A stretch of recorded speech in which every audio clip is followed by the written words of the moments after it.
और उन लोगों को तमाम लोगों को ऐसे कहीं ठगने का काम किया, ना बेरोजगारी भत्ता मिला, ना नौकरी मिली। युवाओं के हक में उनको काम करना चाहिए था, लेकिन कल भी आपने देखा कि 1932 की इन्होंने बात है कि बालू, पानी और हवा, ये तीनों है सब प्रकृति का मुख्य उपहार है।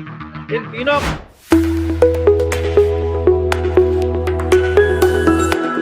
नमस्कार, जोहार। आदिवासी दुनिया में आपका स्वागत है। ये ना है समाचार, ये है जनता के विचार और मैं हूँ आपके साथ गायत्री शर्मा। विधानसभा सत्र का आज आखिरी दिन है। जी हाँ, सदन के बाहर हम खड़े हैं और यहाँ पर तख्तियों के साथ विरोध प्रदर्शन किया जा रहा है। हम आगे देख सकते हैं कि लंबी लंबी तख्तियों के साथ आज विरोध प्रदर्शन कर रहे हैं। हम इनसे जुड़ते हैं। सर, क्या कुछ कहना चाहेंगे? देखिए, आज राज्य की जनता पूरी तरह से ठगो ही महसूस कर रही है।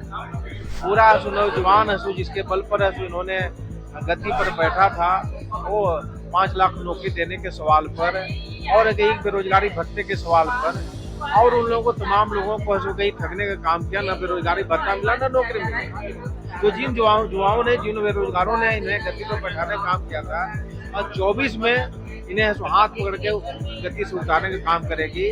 सबसे अहम हिस्सा आम का है, यह मुद्दा है कि बालू, आज प्रकृति ने हवा, बालू और पानी को मुक्त रूप से उपहार रूप में दिया है, लेकिन इस पर ये कब्जा थानेदारों का, ये कहिए कि दलालों का और सरकार के लोगों का हो गया है। पूरे नोएडा से लेकर के यूपी में भेजा जा रहा है बालू, लेकिन यहाँ के प्रधानमंत्री आवास से लेकर के सारा काम निर्माण का ठप है और ऊंचे दामों में बेचा जा रहा है। बालू कहाँ मिलेगा, कितना मिलेगा, तय थानेदार करते हैं। तो हम हेमंत सोरेन जी से यही कहना चाहते हैं कि बालू, पानी और हवा, ये तीनों है सब प्रकृति का मुख्य उपहार है। इन तीनों को थानेदारों से मुक्त करो, ये हेमंत सरकार, ये मेरा आग्रह है।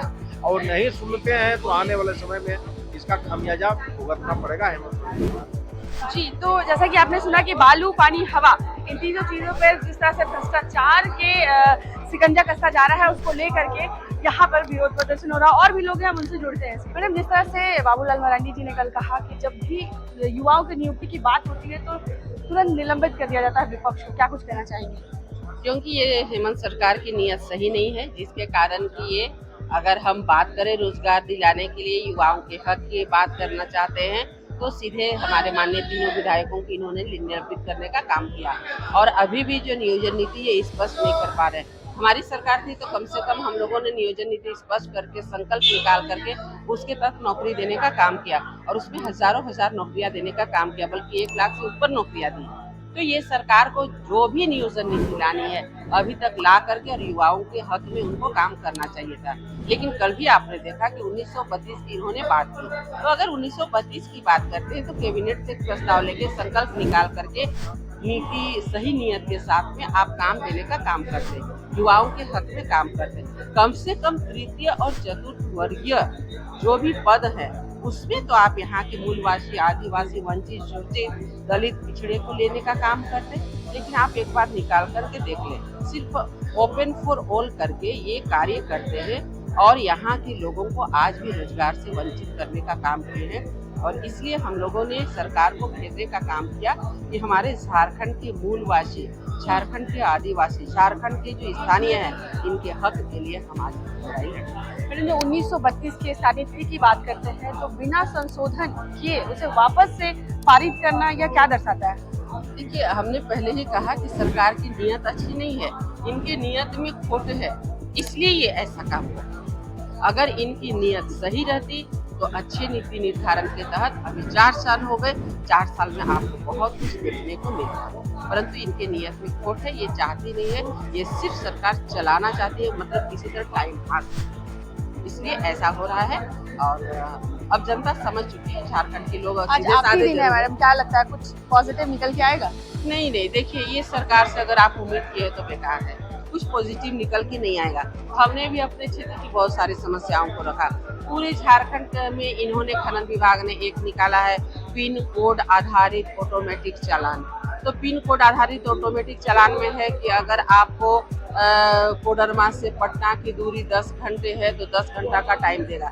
अगर आप बताइए कोई गाड़ी, कोई सामान लेकर के, माल लेके, क्योंकि हमारे यहाँ क्रेशर, पत्थर का खनन ज़्यादा होता है, वो लेकर के पटना जाना चाहती है, अपना रोजगार जारी रखना चाहती है, तो कहीं नो एंट्री, 4-5 घंटा नो एंट्री में लग गया।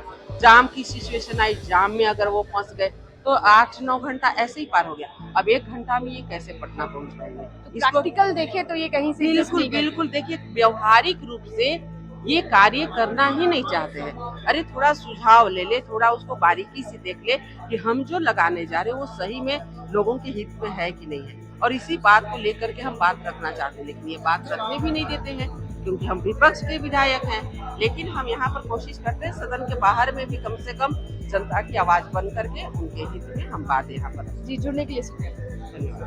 तो जैसा कि आपने सुना कि हम विपक्ष के विधायक हैं, इसलिए जन समस्याओं को उठा नहीं सकते हैं, ऐसा इनका कहना है। आपको फिर से बता दें कि कई समस्याओं को अपने क्षेत्र के रखने के बाद भी जो आउटकम है, जो एक्सेप्टेंस है, वो बहुत पॉजिटिव नहीं रहा है। और आज आखिरी दिन है शीतकालीन सत्र का, बहुत कुछ बदलाव या बहुत कुछ नया की उम्मीद विपक्ष की पार्टी भाजपा से नहीं दिखने के लिए मिल रही है। यहाँ पे धरना प्रदर्शन आप लगातार देख रहे हैं हो रहा है, तख्ती को लेकर के, तख्तियों पर नाम लिख करके विरोध जताया जा रहा है, चाहे वो हवा पानी जल की बात हो या फिर बालू की बात हो या फिर नियोजन नियुक्ति को लेकर हो या स्थानीयता की बात हो। तमाम मुद्दों को लेकर के विपक्ष काफी हमलावर है। आज देखना है कि आज के अंतिम दिन में क्या कुछ निकल कर आता है, क्या जन समस्याओं को वह समाधान मिलेगा जिसके लिए लगातार, चाहे वो टेट पास पारा सफल शिक्षक हो, पंचायत सचिवालय संघ हो या फिर दिव्यांग हो, जो लगातार विधानसभा के बाहर धरना प्रदर्शन कर रहे हैं। आप हमारे साथ बने रहिए।